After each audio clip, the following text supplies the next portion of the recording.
Good afternoon. My name is Yvette Andriola. Thank you for joining us as we present two programs commemorating those in our local community who survived, served, rescued, and continue to teach the lessons of the Holocaust today. I would first like to take a moment to recognize the Jewish Federation of Greater Metro West and the Holocaust Resource Center at Kean University. We thank you for your commitment to helping keep our community strong and for promoting the message of standing up for what is just. Through meaningful programming, even when we have had to connect virtually, we continue to enable our communities and a new generation of students to make use of the education and lessons of tolerance that allow us to be optimistic about the future. Although this event commemorates those lost in the Holocaust, it is also an opportunity for us to educate younger generations, both Jewish and non-Jewish. My father, Alfred Glogauer, is a child survivor of Theresienstadt. I am very aware that as years pass and the number of survivors, rescuers, and liberators becomes fewer and fewer, it is our obligation to ensure that their stories are not forgotten. We are a part of the last generations who can say that we personally knew or saw and heard these heroic people and their stories. Your participation in today's program reflects this responsibility. The Anne Frank House was officially opened over 60 years ago.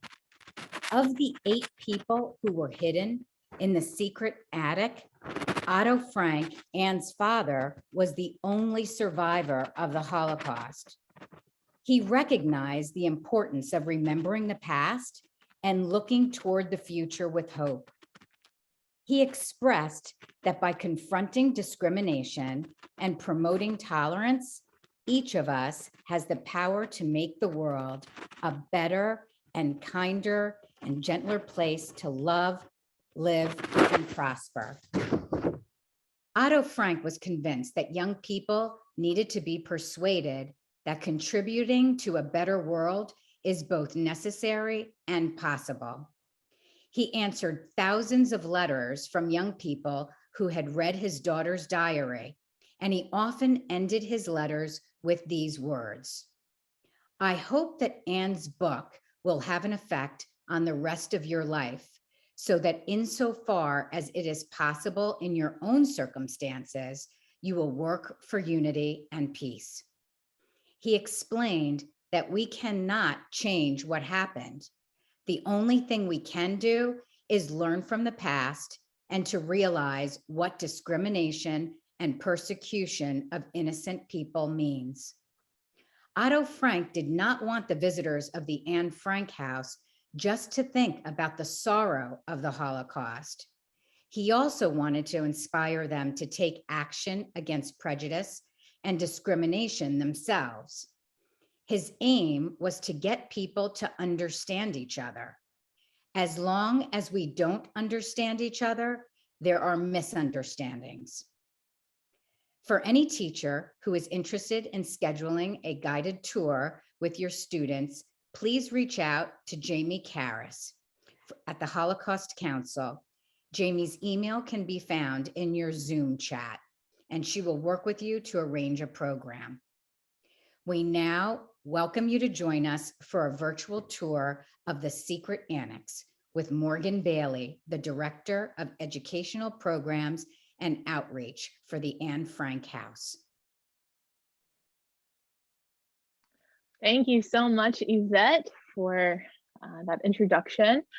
Hi, everyone. I'm so happy to be here with you this afternoon and truly thankful that you would choose to spend time here on such an important day.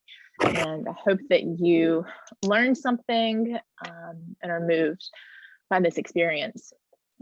So again, my name is Morgan, and I have the privilege of coordinating our educational programming for the Anne Frank Center at the University of South Carolina. So I'm just south of you. We are the North American partner of the Anne Frank House in Amsterdam. And much of what we did pre-COVID was in the form of traveling exhibitions that went all over the country and all over the world, 80 plus different countries around the world. And just like Yvette mentioned, Otto Frank is at the heart of the work that we do, and his intention and his hope for all of the work that is done in his daughter's memory. And so a big part of that goes back to Otto after he read his daughter's diary. Once he was told that his daughter would not come home, he read the diary and he was struck by how wise and mature Anne was in ways that he didn't even realize. There's a quote in an interview where he says he realized that parents don't really know their children deep down. And I think a lot of young people can relate to that, and a lot of adults can relate to that, thinking back to those years. But he was struck by how wise and mature she was at a time in history when children were essentially expected to be seen and not heard. They weren't invited into the adult conversations about politics or religion or love or any of these big themes. And Otto reads his daughter's diary and realizes that she had very valid opinions on all of these kinds of topics. And so for that reason, he made sure that all of the work done in his daughter's memory was going to center the voices of young people. So for that reason, most of the time I get to be in schools working with students, doing programs like this virtually, but I know we've got a lot of teachers on the call. And so please be thinking about ways that maybe we can partner together to do this kind of work in your own communities. I know that invitation was already given, and that can be done virtually like this or in person, where we come in with a traveling exhibition that can stay at your school for a month. And then we work with 15 to 20 of your teenage students, anywhere from middle, high school, undergraduate, or beyond, and train them to be the docents or the peer guides, right? Which means that I'm not coming in as an educator, or another adult isn't coming in as a lecturer, but we're empowering the students to own these lessons and go into their communities and spread them, because we believe that there is power in that, and that is how we're going to change the world and make it so much better, is by empowering the students. And so with that, let's get to it. The first thing that I want to show you is a picture of one of my favorite cities in the world. Of course, it is Amsterdam. Now, this is actually very exciting to me because at 10:45 in the morning, I am getting on a plane and I am going to Amsterdam for the first time since 2019. And I am over the moon excited. I love this city so much. It is so special to me. I started volunteering with the Anne Frank House when I was an undergraduate at the University of South Carolina, back when this partnership was in its infancy. I was one of the volunteers with these traveling exhibits, which is part of the reason that I believe so passionately in this work and the power that it has. So what you see here is an aerial view of this beautiful and unique city of Amsterdam. In blue, you can see here highlighted the building where Anne and the 7 others were in hiding for just over 2 years. And so this shot, I think, is really important for a couple of reasons. One, just because it helps us understand that Amsterdam's a really unique city. It was built on canals, intentionally designed around the water and on the water. In the US, most of the time, our streets are named. And so our addresses are based on the streets, but in Amsterdam, the canals are named. And so your address is based on your canal, if you're on a canal. The other reason that this picture, I think, is so helpful for us to see is because we get this question a lot. How are people able to be in hiding in a big city for over 2 years and no one know to look for them? And the architecture of the city is a big piece of that story, right? And that explanation. Now, I am in South Carolina, and so maybe some of you have been to Charleston before. Charleston and Amsterdam have something in common, and that is that in downtown Charleston, The houses are very skinny and they're tall and deep, right? And that's just how these houses are built here. And the reason is exactly the same, Amsterdam and Charleston, property taxes. Your property was taxed based on the amount of the canal that it took up, or the width of the building, right? So most people built their homes or their buildings to be very skinny, to take up as little room as possible in the water, but then very deep and very tall, right? And then you can see that all of the buildings are also touching each other. So eventually you have this building and you need more space. Well, what do? You can't build on to the sides because you're touching your neighbors. You can't go up because you already have gone up as much as you can with this architecture. So where would people build on? The back, right? And so this is actually what we would call a back house. And the original publication of the diary in Dutch directly translates to the back house, was the name of the diary when it was published, right? And so I'm a nerd, and I think languages can be really fascinating, and translations of languages. And so one of the points of confusion that a lot of people have around Anne Frank and her being in hiding is that sometimes we hear she was in hiding in an attic, and sometimes we hear she was in hiding in an annex. And it goes back to the fact that languages aren't always one-to-one, and what a word can mean in one language, when you translate it to a different language, doesn't always have the exact same meaning, right?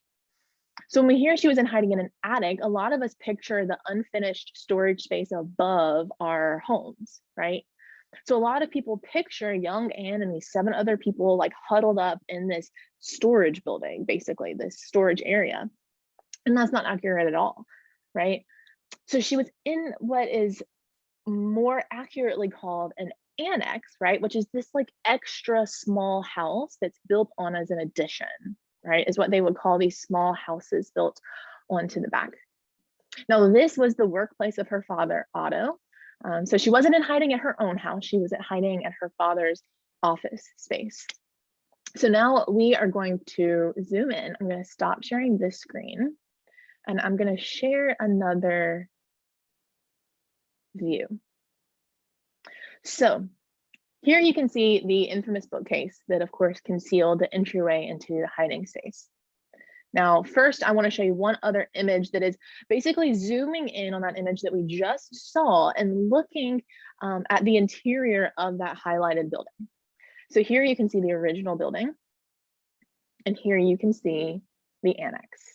And then, of course, highlighted in red is where we are in the VR, and it is that connection point. Now, we talk about how Anne had to be so quiet when she was in hiding, and this image explains to us why that was, because the people underneath her who were working here Monday through Friday did not know anyone was above them in hiding, right? Now, up front were the offices. This is where the office workers were, who were what we call the helpers, the people who risked their lives. And were all later honored by the nation of Israel for those selfless acts. So the people up front, of course, knew that there were people in hiding, but down below that was not the case, right? And this building was built in the 1600s. It is very, very old, and it's very creaky. So it's easy for us to look at this and say, well, the people working down here are 2 floors underneath the people in hiding. But when you hear how loud the footsteps are in that building, you understand that actually there was a lot of risk taking place. Part of my undergraduate experience in volunteering with the Anne Frank House, I got to go intern on site and support educational programming from that side of the ocean. And so I got to spend a good minute of time in this space. And it is powerful to hear just how loud it is in that space, because it's just a reminder of the risk that was taking place. Okay, so let's go back here to the landing, to this bookcase, and I want to show you what this looks like. Now, Otto's office building, or his business, was called Opekta. So they were in the food industry and created a product, or manufactured a product called pectin that at the time, and even today, if you ever want to make your own jams or jellies, at the time, it's the only option. You couldn't go to the grocery store and just buy whatever flavor of jelly you wanted. You had to buy this pectin, which was this clear jelly-like substance. And then you would pick out whatever fruits you wanted to use to flavor it, and you would boil them and mash them down a little bit and then mix it, right? So Otto's company created pectin, and it also later on began producing spices, which worked out to have people hiding in this building because they put a paper over these windows here so that no one could see in. So no one could see people going back and forth behind this bookcase. All the other windows in the hiding place were concealed as well. And if anyone ever asked, all they had to say was, we make spices. Spices are directly affected by sunlight, and it's important that they're kept in a cool, dry, dark environment. That's why we keep the windows covered. So it was the perfect excuse for having all the windows covered up. Now, Anne, in her diary, expresses that she didn't really think her father had that great of a business. She said that if you're going to be in the food business, you might as well make candy. So she did not necessarily get too excited over the pectin and the spices. So we're going to step back through the bookcase.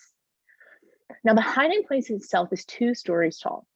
So what we're going to do is make a loop. We're going to go through this door on the left and come back out of this door on the right. And then we're going to go up the stairs. Now, what you see here is the first furnished room of the hiding place. This was the bedroom of Anne's parents, Edith and Otto Frank. Edith's bed is here on the right. Otto's is here on the left. You can see his shoes here. You can see his briefcase here. Now, what you're seeing here is actually a very unique look at this space because any of you who have been to Amsterdam, we have a great crowd here with us today. So I'm sure at least some of you have visited Amsterdam before and been to the Anne Frank house. And you know that this is an empty space. There's no furniture here. And the reason for that goes back again to Otto Frank and honoring his wishes. After the arrest and the 8 people were taken away, a big moving truck came and they stole anything that would have been considered of value that could have been sold. Jewish people were not respected as citizens or even humans. And so they were not given any property rights. And so when they were taken away, all of their belongings were taken.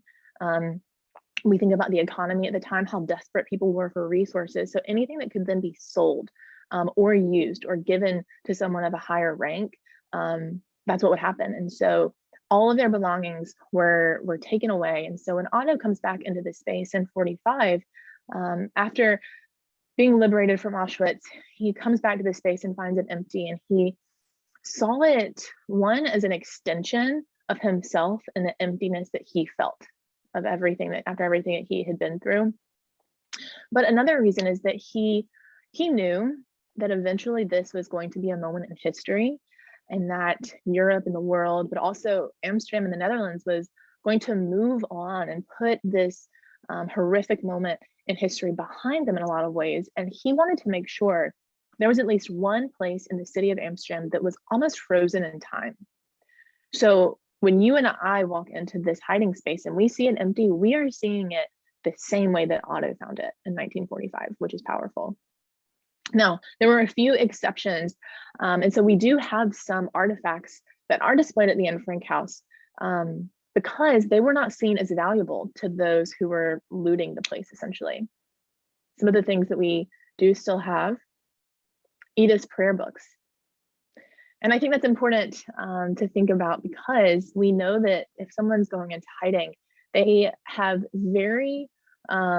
there are very few things they can take with them, essentially only the things that they can carry. And even then they couldn't take many things with them because they couldn't bring suspicion as if they were fleeing.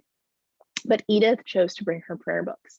And that speaks to the peace that she found in her faith.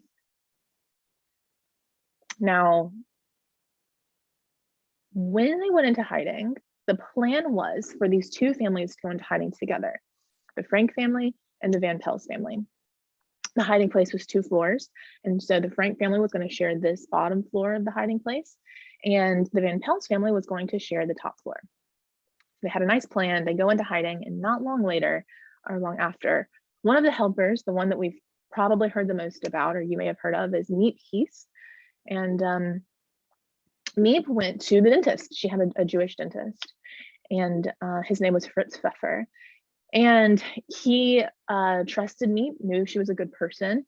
And he said, Miep, I am afraid. I think I need to go into hiding. Not only was he Jewish, but he was engaged to be married to a non-Jewish woman named Charlotte. And of course, that was illegal. And so he said, I feel like I have a target on my back, not just for being Jewish, but for my relationship. I think I need to go into hiding, but I don't have the resources. I don't know who can help me. Do you have any advice? And she said, let me see what I can do. She comes back to those in hiding, tells them about him, and if they had actually known of him. And Otto's response was essentially, if we can feed 7, we can feed 8. And so it was decided that Fritz Pfeffer would come into hiding with them here. But then the question was, where is he going to sleep, right? Because everything had already been decided, one family on the first floor, one family on the second floor. So it was decided that he would share a bedroom with Anne Frank, and that Anne's sister Margot would move in and share this room with her parents. So there was a little fold-away bed that they would put here between these 2 beds, and that's where Margot slept. Now, especially when I work with teenagers, I always get questions about why Anne had to share her room with this old man. Now, he was actually only in his 40s, but of course to Anne, as a teenage girl, that was ancient to her. And so it's important to remember anytime we're thinking about this history that that we can't pass judgment on choices that were made, because some situations are so difficult that there's not a good option, right? Any option is not going to be ideal, and they just wanted to help him, and that's what was decided. Now, Anne's sister Margot was 3 years older than her. Anne was 13, and she was the baby of the family, and she was seen as the baby of the family. Margot was 16, which her parents considered to be a young woman. And so it was seen as more appropriate for Fritz to share a bedroom with a little girl than it would have been for a young woman. And so that is why Anne ended up sharing this room with Fritz. Now, before we move on, I have to show you 2 more things in this room that are also still there at the Anne Frank house on the walls.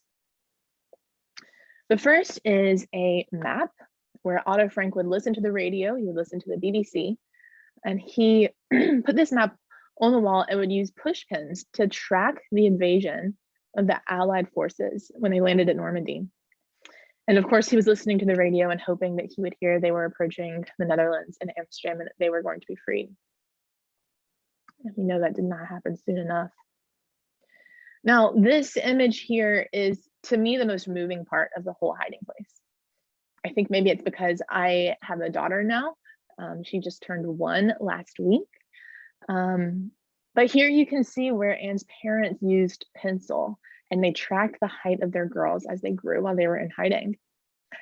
And I think this is just so powerful because so many people can feel distant from this history. Maybe it was a long time ago, it seems, and maybe you weren't alive when this happened. Maybe it doesn't seem as relatable, but when you see something like this, no matter if you're Jewish, no matter if you're Dutch, no matter if you're European, no matter if you're anything that would connect you with Anne Frank, this is humanizing, right? This is something that all of us can relate to, either growing up ourselves or watching kids grow up, right? And just all of the hope and the dreams that we have for kids as they grow, and the love that we have for them as we watch them grow up before our eyes. Anne grew almost 5 inches while she was in hiding. And now we're going to look at this bedroom that Anne at first shared with her sister and then later shared with Fritz Pfeffer. Now, of course, the first thing that gives us a clue a teenage girl had this bedroom, all of these pictures on the wall. These were images that were in magazines, some postcards. She was a big daddy's girl, so she had her dad's office, Opekta here. See the word jam, right? That sign on her wall. Now, of course, here is the infamous desk. So Fritz moves in with Anne. And again, children were seen a certain way at the time that we now consider to be old-fashioned. So he moves in here. He's a dentist. He brings his textbooks. He wants to study best practices so that he can, on the other side of this, hopefully go back and work as a dentist. He wants to stay up to date. He also is studying some languages, and he's writing letters to his fiancée, Charlotte. So he thought he could just tell Anne, well, no, I'm using this desk now. And Anne, of course, she was a little ahead of her time in some ways. She didn't really fall into the expected behavior of a child at the time. So she was outspoken. She was a little bit stubborn, characteristics that we love to celebrate now, but weren't considered positive at the time. And she said, excuse me, this was my desk first, and you can't just tell me that I can't use my desk. And it became a source of contention. So eventually it had to get taken to all the rest of the adults, and Anne's parents had to get involved, and they ended up coming up with a schedule for when Fritz would use the desk and when Anne would use the desk. Now, sometimes we have this impression that Anne started writing in this diary that she got for her 13th birthday. She started writing it just a few weeks before they went into hiding, which is one of the reasons this is such a unique testimony, because you see the before and the after of hiding. But we can have this idea that she started writing this diary and then she just kept on writing and then she stopped writing. And then that is this book that we have that we read. And that's not really the case. So you can see here smaller notebooks, you see papers. Anne actually filled up this diary in the fall, that first fall that they were in hiding. And from there on, she had to rely on the helpers to provide her with empty journals and notebooks. And sometimes she got between them and she didn't have one, so she would write on spare pieces of paper. She also wrote poetry, she wrote short stories. She had a book, you can see this like skinnier green one here, called The Book of Beautiful Sentences. She loved reading, and so whenever she was reading, if she came across something that just really spoke to her, a passage or a sentence, she would write it down there. And different lines from poems that she thought were especially beautiful. Now, only about 60 to 70% of these photos are still on the walls at the Anne Frank house, because in the beginning, in the beginning of the Anne Frank house being opened, some people came in and were a little bit too enthusiastic and actually took down some of the pictures from the walls when no one was looking, in a way to take like a memento home, which is absolutely insane that someone would do that. But now they have had to put plexiglass across all of these to make sure that everything that is still there is preserved. In the corner, you can see the dentist drill that Fritz brought with him into hiding, very old-fashioned dentist drill. And these are the covers that they would set in the windows, these big black rectangles here. Now, Anne's bed had to have a chair added to the end. Like I mentioned, she grew a lot and her feet started to hang off the end. So she had to put a chair at the end of her bed. So this is the last room of the first floor, and it's very important. This is the bathroom. They had a schedule for when they used it in the mornings, because 8 people had to get in and out of here before the office workers or the warehouse workers arrived below. Now, I want to point this out to you here. So you see this pipe behind the toilet. Now, in red is the bathroom. And this wall here is where that pipe runs straight down through that warehouse. And you can see that in person when you're in the warehouse today. You can like see that exact pipe. And this is why they had, do you always hear about Anne Frank, about how they couldn't use the bathroom whenever they wanted to? And so it's a reminder, you know, that we have to keep the context of the times in mind, because for myself even, and I think others, there was a little bit of this question of like, why is it such a big deal that they can't flush the toilet? Like if someone flushes the toilet 1 or 2 times a day, like is that really going to alert someone below someone's in hiding? Like that seems a little bit extreme. But what we have to remember is that this wasn't something happening in modern times when we're just living our normal lives. This was at a time when it was illegal for Jews to be living in this city. And there was a bounty on the heads of Jewish people. And so if someone picked up the phone and called and reported that Jews were in hiding and that arrest ended up being made, they would make money.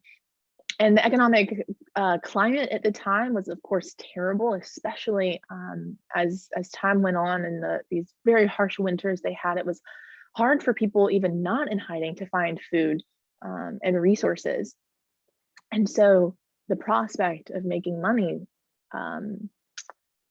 looked good for a lot of people. Obviously, doesn't make it right, but we can't think about our current day circumstances to try to understand decisions made in the past, right? So it wasn't just, hey, they had to make sure that no one knew they were in hiding, which is kind of how I thought it was in the beginning, right? I remember when I was a teenager reading the diary. No, they had to make sure no one had the slightest idea they were in hiding, because all it took was one person to pick up the phone and say, hey, I think there are Jews hiding above me. I'm hearing a little more water than makes sense. To us, we don't think twice about that kind of thing. But at the time, with the context, when people were being told, tell us if you think there are Jews in hiding, turn them in, we'll give you money, we'll reward you. When those are the messages coming out, it heightened the situation of being in hiding, and it added to the anxieties of the people being in hiding. So it's important to keep that context and what was happening at the time in mind when we just think about the risk, not only the risk that they were just living in this city, but the risk that all of the helpers took, right? Every time they bought food, every time they brought it in, every time they did anything to help these people, it was a risk, right? That we honor and recognize today.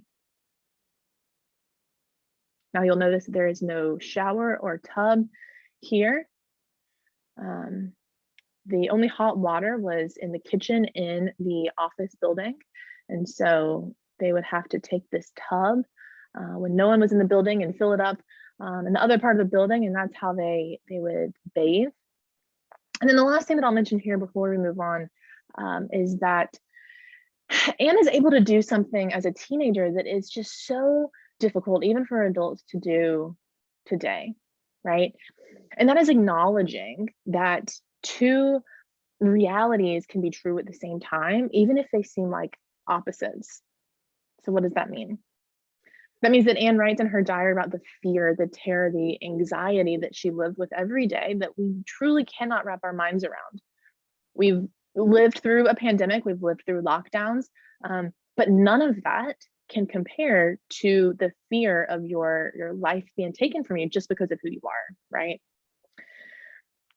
So she lives in this reality of fear, but she also recognizes that she has a hiding place that is better than so many other hiding places.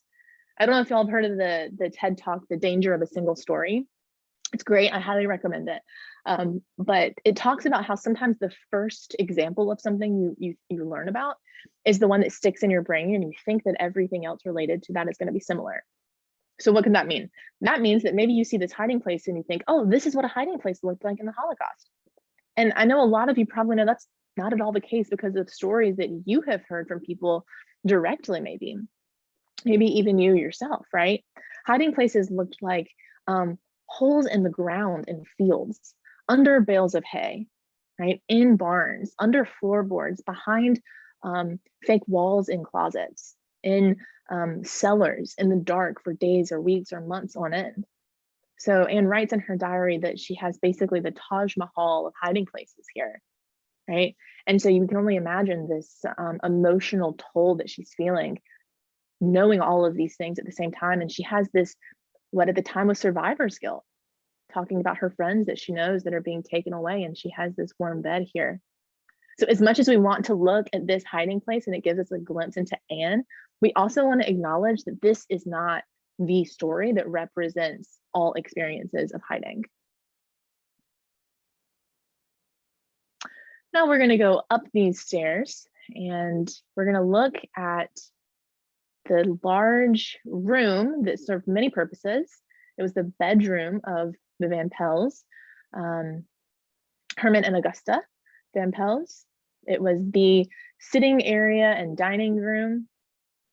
You can see this game here. This is still on display at the Anne Frank house because it wasn't seen as valuable at the time of the arrest, so it wasn't taken away. It was kind of like an old-fashioned version of Monopoly. It was like a stock exchange game. It was also the kitchen.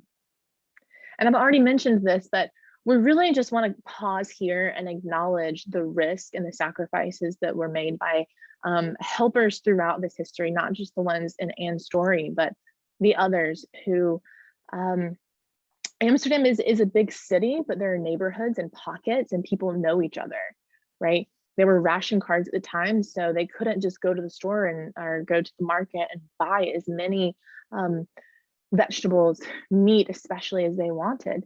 So they had to get this false paperwork, right? Meat Keese was responsible for the vegetables. She was recently married. They had no children. So she should technically only have 2 sets of rations. She got this false paperwork, these false papers, false rations from the resistance workers, including her own husband. And she would go out and buy food. And it's important that we recognize that even a small task like buying fruits and vegetables, all it could take is one person working to say, I know it's just you and your husband. Why are you buying enough food for 8 people that are in hiding, the 2 of them for their own family? And then she also was hiding someone in her own home, a young male Jewish college student, right? And so it's just a reminder of this risk. It's not like she was walking into this like superstore somewhere where everyone was anonymous, right? Like there was this risk happening day in and day out, and they chose to say yes and help. And going back to what I mentioned about the work we do in school with students, and this is one of the big takeaways that we hope students understand, is that it doesn't matter what your situation is in life. It doesn't matter your position or your age or your resources. There's always a way to be a helper.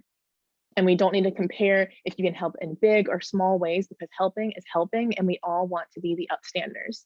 And the more that we practice helping in what we may seem to be, or we may see as smaller ways now, we know that over time, it's like a muscle. So the more you practice helping in the small ways now, even at 15, 16, 17 years old, by the time you're 30, 40, 50, 60, how brave can we be if we start helping at that early age? And that's one reason that we love working with students. And now into the final furnished room of the hiding place. This is the bedroom of the Van Pelt's son, Peter. So Peter, if you've read the diary, you know that Peter and Anne had a short-lived romance, that they did share Anne's first kiss. Now, Anne heard an announcement on the radio towards the end of the war that if people were in hiding and listening to the radio, that they should write down their experiences, because one day people would want to know what they went through. And Anne says, of course, everyone pounced on my diary. But she decides she wants to go back and start editing her own work. So she's 15 at the time, and she's looking back at what she wrote when she was 13 and thinking, oh, this was terrible, right? And so she starts editing it and thinking that maybe one day it could be published. And so it's around that time that she decides to end things with Peter and says that she wants to focus on being a serious writer, and she does not have time for this relationship anymore. Now, in the beginning, Anne thought that Peter was a dull boy, but I gotta give it to Peter. I think that Anne was a very vivacious and outgoing person. So part of me just thinks that compared to her, everyone would have seemed dull. So I think maybe poor Peter gets a bad rep. But eventually, after getting to know him a little bit, she says that she realizes that he is just a little bit shy, but he has a good heart and he is a kind boy.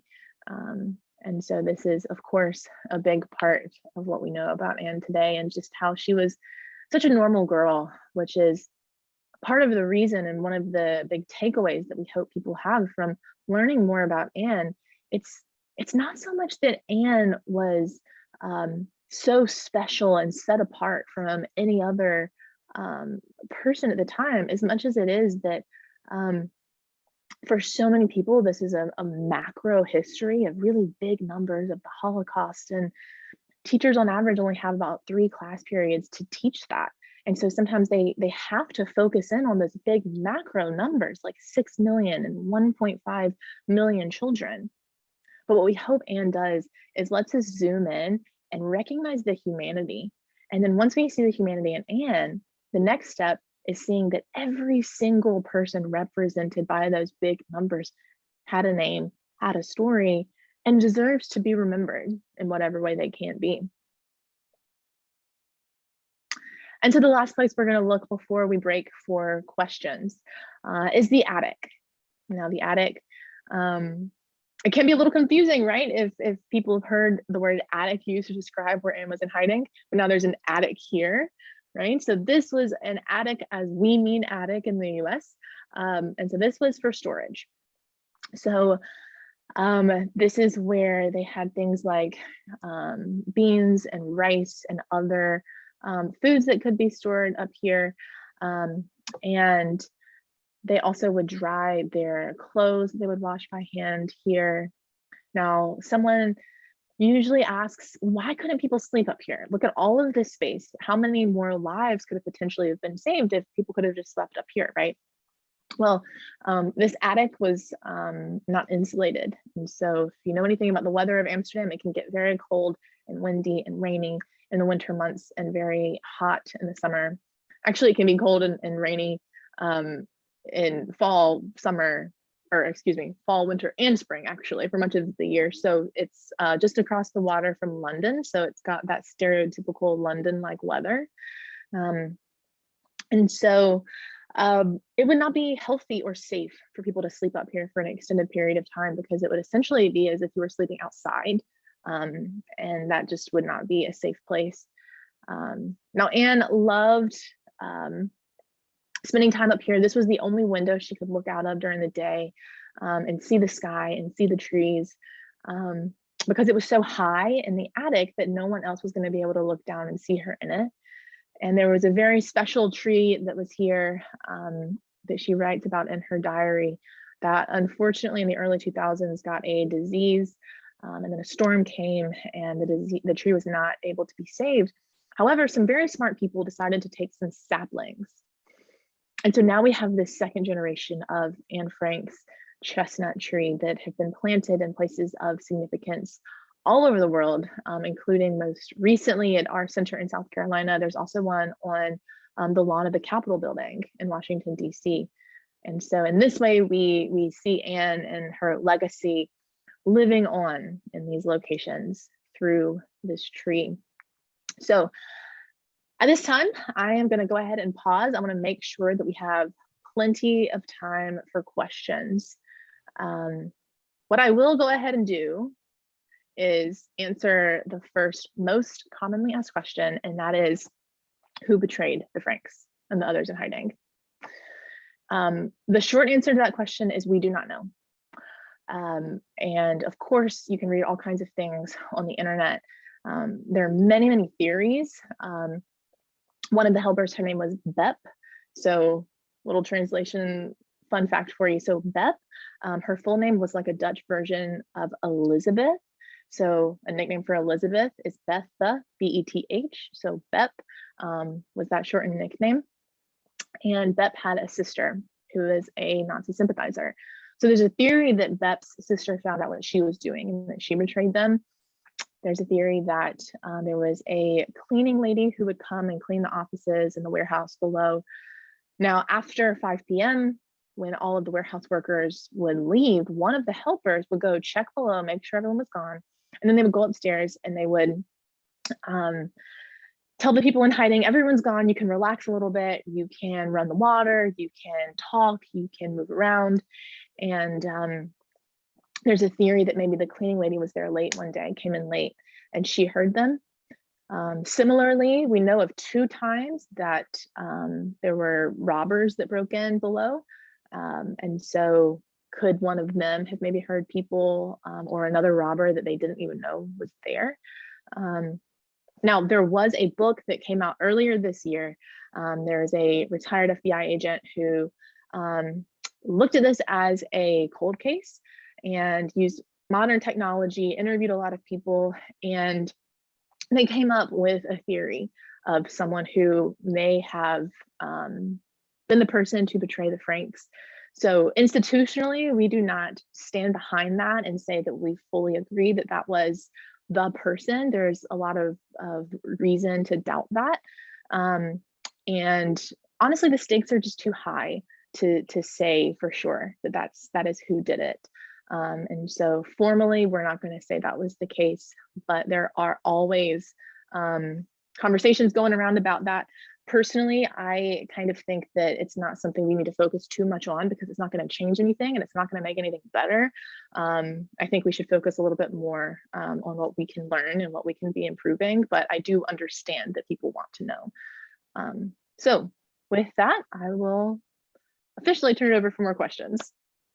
Thank you so much, Morgan. That was so insightful, and seeing the attic and as real as it is and appears on the screen was really fantastic. And we thank you for that. And we also thank you about mentioning the tree. It is always great to hear that that tree lives on in other places. And even in our own backyard here at the World Trade Center, we have one of the trees. So I encourage everyone to go and visit them. The first question we have is, there appears to be a misconception that the Jews in the Netherlands had a greater survival rate than the remainder of Europe.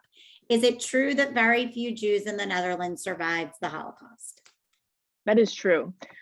So the numbers are about 107,000 Jews taken away and only 5,000 returning, which is so few. History is interesting because so often it's the stories that get told that get remembered. And sometimes the way we tell stories just isn't accurate. And so it's always helpful to have those numbers to go back and look at, but then also interesting to think about why we remember things the way that we do. But yeah, only 5,000 came back. Right. Sadly, that is true. Who owns the business while Mr. Frank was in hiding, and who ran it? Yeah, that's a really good question.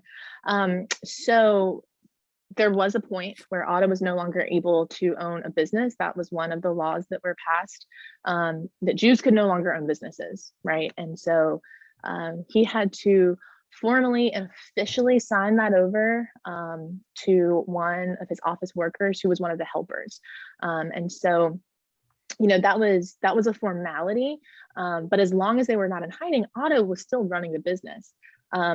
All of his office workers respected him a lot, clearly because they risked their lives to hide him, right? So even though he was officially not the boss anymore, he still operated and ran the business, just unofficially.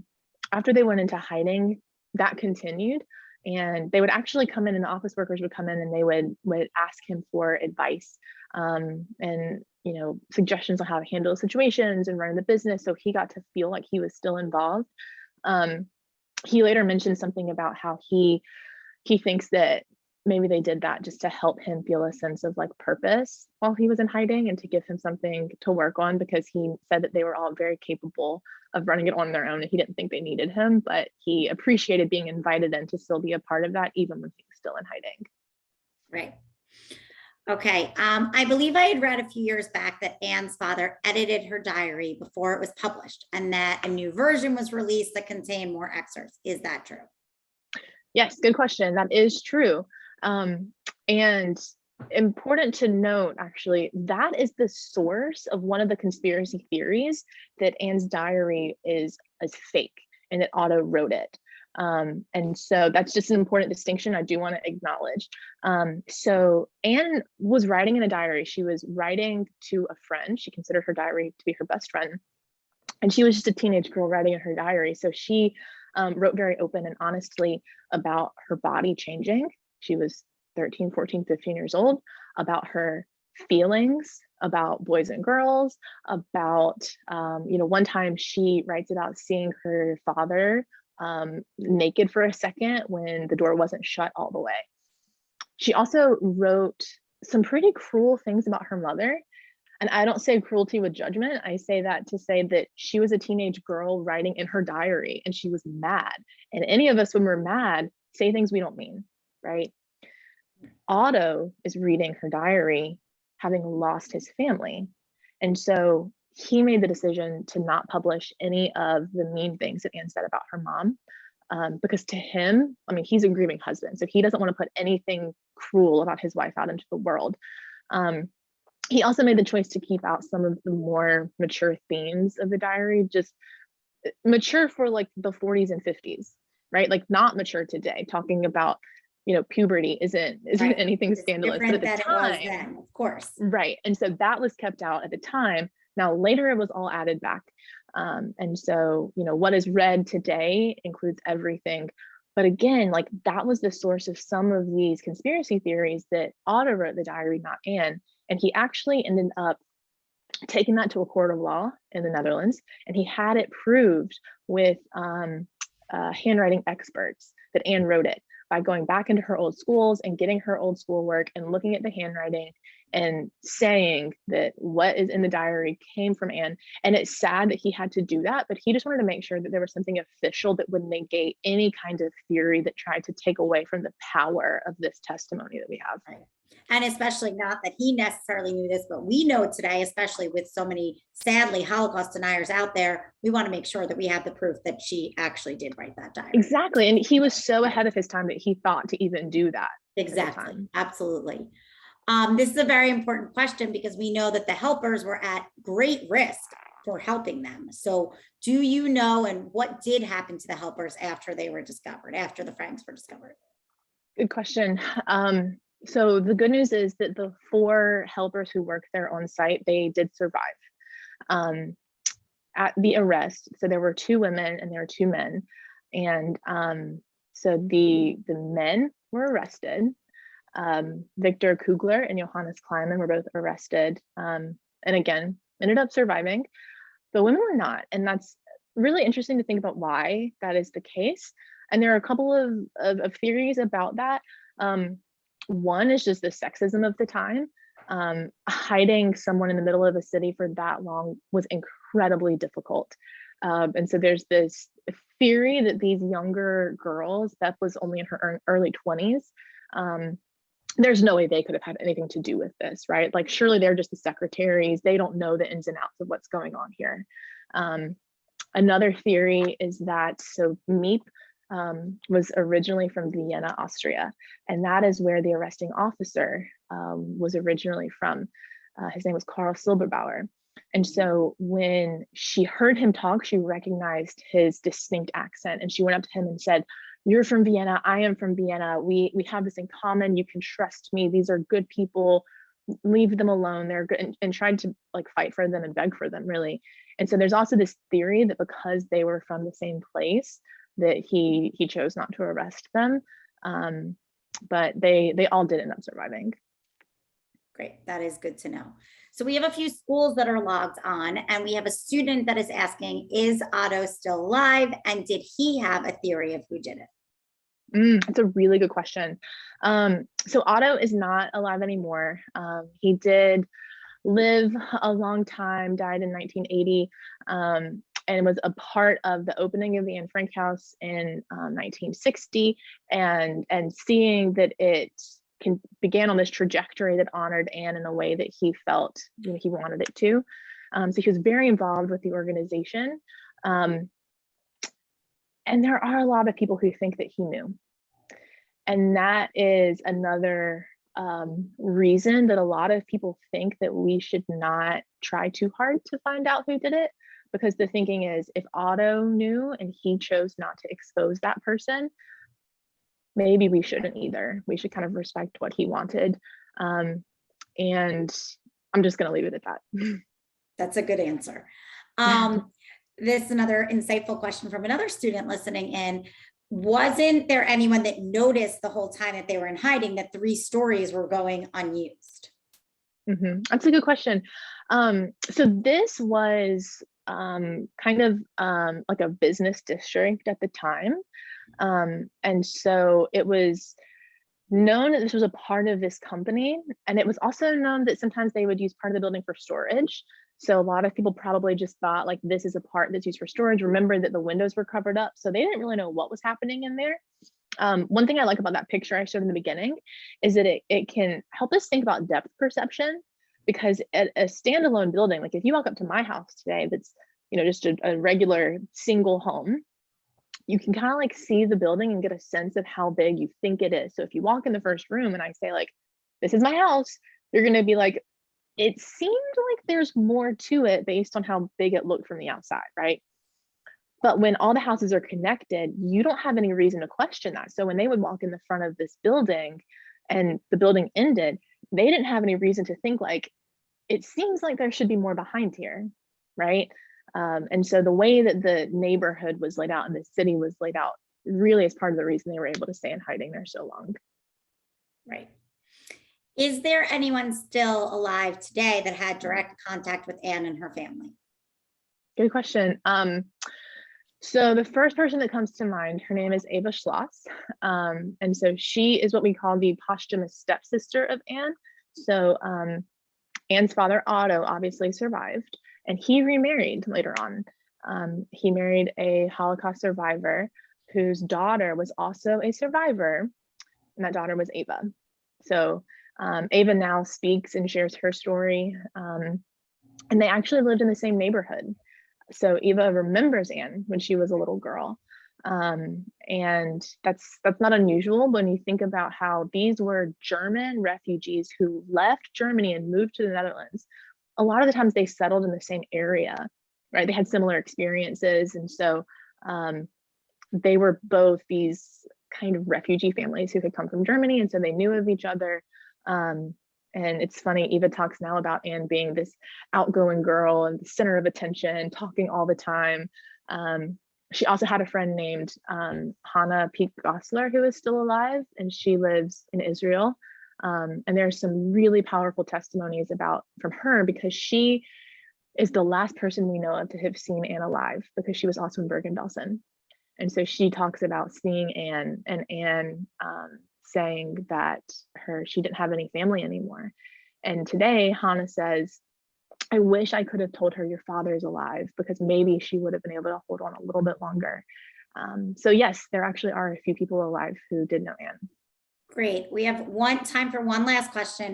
There are a lot of questions coming in. So everybody, if you want to email this to us, more questions, I know that Morgan will be able to answer them. But I want to end with this question that's really important for today's world, that says, we discussed the danger of the single story and what might you want someone to take away from Anne's history. If it is only the only history of the Holocaust that they interact with, what should they learn about and take away from Anne's story? Oh, that is such a good question. And I know we are running out of time, so I'll try to keep this short. But one is that I just hope that as we get to know Anne, we remember that she's this one person that represents so many other victims, and that we need to remember that there was a story and a person behind all of those victims that all deserve to be remembered, both with this history, but also looking around at the world today. These aren't just stories we hear from places all over the world where we see injustice. I mean, we see Ukraine happening right now before our eyes. Like, these aren't just headlines. These are real people with real stories, and that we need to care about them and do what we can do to be the helpers in their stories. And anytime we see any sort of injustice, that we have a part to play and we can be a part. Even if it feels like a small part, nothing is ever too small. So I think maybe that's a good place to land, and I hope something we can all take away on this special day. Thank you so much. And we so appreciate you doing this. And on Yom HaShoah, it is so meaningful and so important. And those of you that did have questions that didn't get answered, please feel free to reach out to us at the Holocaust Council at Federation, or to the Holocaust Center at Kane University. And we're happy to get those questions answered. Thank you so much, Morgan. This was wonderful. It's always a pleasure to hear from you and the work that the Anne Frank Center does. So thank you for joining us. For those of you that are logging in, we hope you will all join us again. This Zoom will close and reopen again at 6 for our next program, where we will have a commemoration along with a conversation with Holocaust survivor from the Netherlands, Maud Dame, along with a family member of her saviors, Ingrid Stepik. So we hope you will join us again at 6 o'clock. See you then. Thank you.